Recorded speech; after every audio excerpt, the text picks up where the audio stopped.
Hey everybody, it is that time of the year where I can unveil my New Year's what's in the bag. And it is almost completely different than last year. So I've got a whole new set of clubs which is going to be taking me into competitions and into the quest for the Open for 2022. Now for many years I have been unable to commit to a single putter. That has nothing to do with the actual quality of the golf clubs, but more to do with my twitchy stroke, especially under pressure and in competitions. So this year I'm going to be using this sick putter, the DW 2.0 in, of course, the arm lock version. So the arm lock putter circumnavigates the anchoring band by, rather than attaching to the body, it attaches to the lead arm. So this putter is 38 inches long, and the club head, it features a massive amount of loft.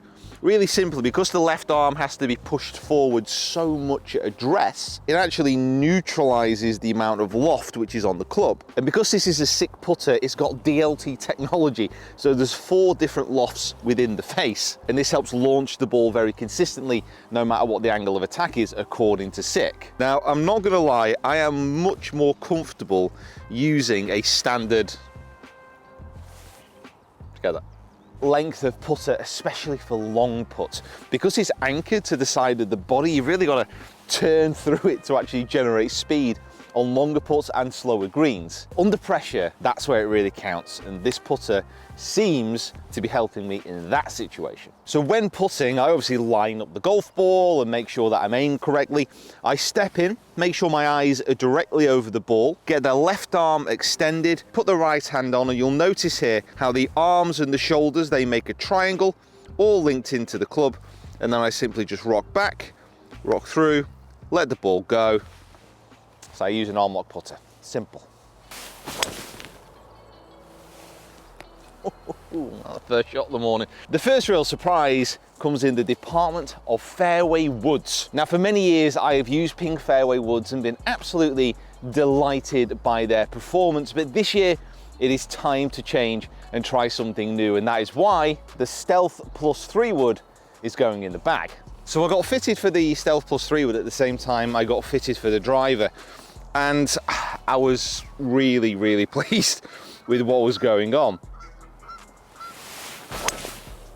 It's just a lot more powerful than my current Ping 3 wood. Now this is carrying further through the air than my Ping G425, and it's also going further. Last year I found attacking some of the longer par 5s maybe a little bit tricky with my Ping, even though I think that Ping fairway wood is wonderful. This also looks so good behind the ball. It's got a hazardous shaft in, which generally I absolutely hate, but in this club,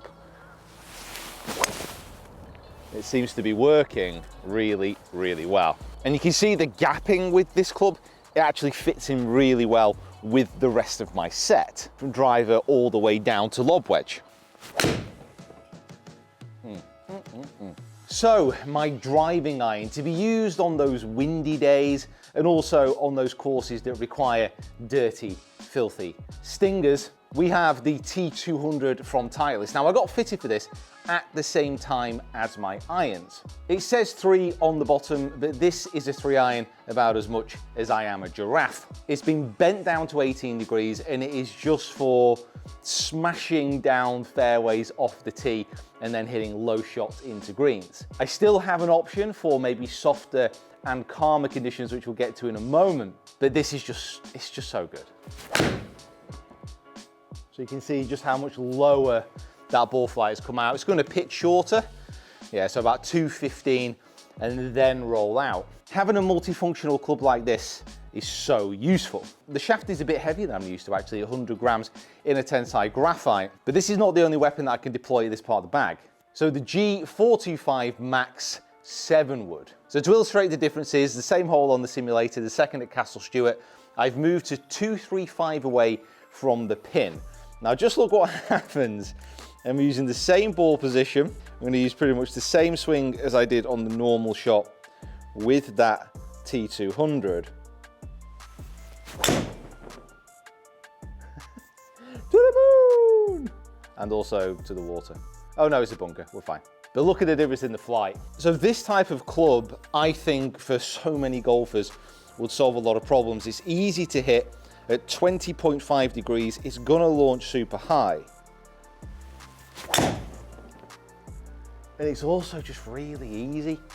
Like really, really easy. So irons, these are the T100S from Titleist, which I got fitted for last year. Compared to other irons that I've used in the past, these are low lofted, but very high launching. Now this high launch, in conjunction with some of the changes which I'm making to my swing, when I hit shots, the ball is coming out in a completely different window. It's just poof.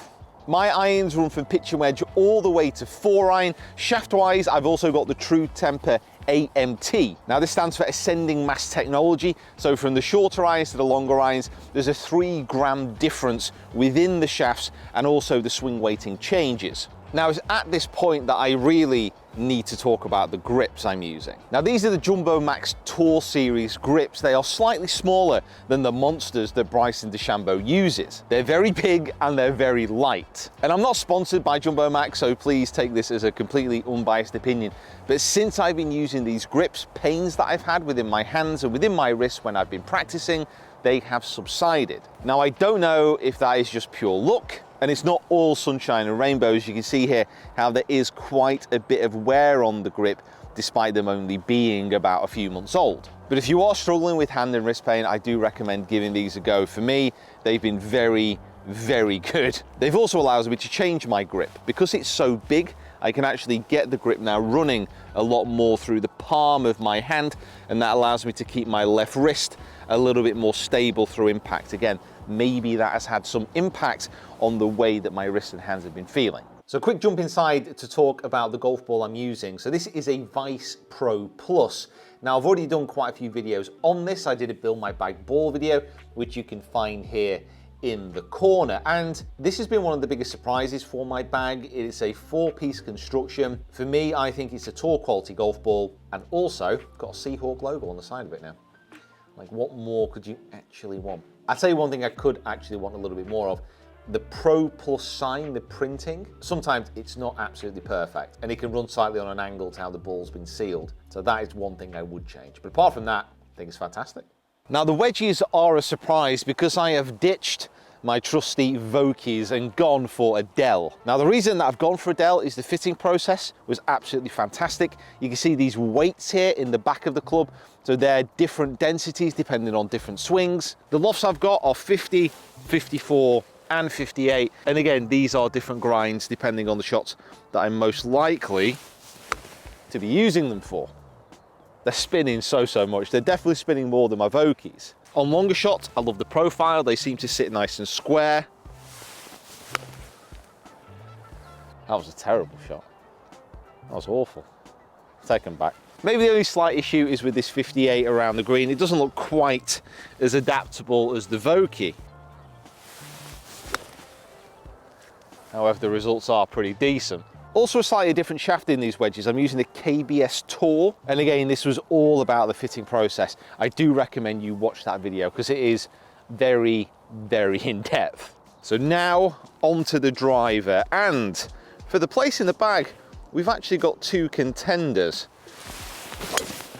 We've got this, the TaylorMade Stealth Plus, and we've also got the Rogue ST Max LS. Stupid name, amazing driver. Oh, baby. 1 carbon, 1 titanium. 1 claiming to be the leader of a revolution, 1 which was underwhelming at launch, but incredible in testing. It's going to be an amazing battle, and that video for the top spot in my bag is going to be coming on Thursday. If it's already been released, you can check it out here. If not, make sure you like this video if you're excited about this comparison to complete the top end of the bag. Subscribe if you haven't already. Get down to those comments. I'll see you next time.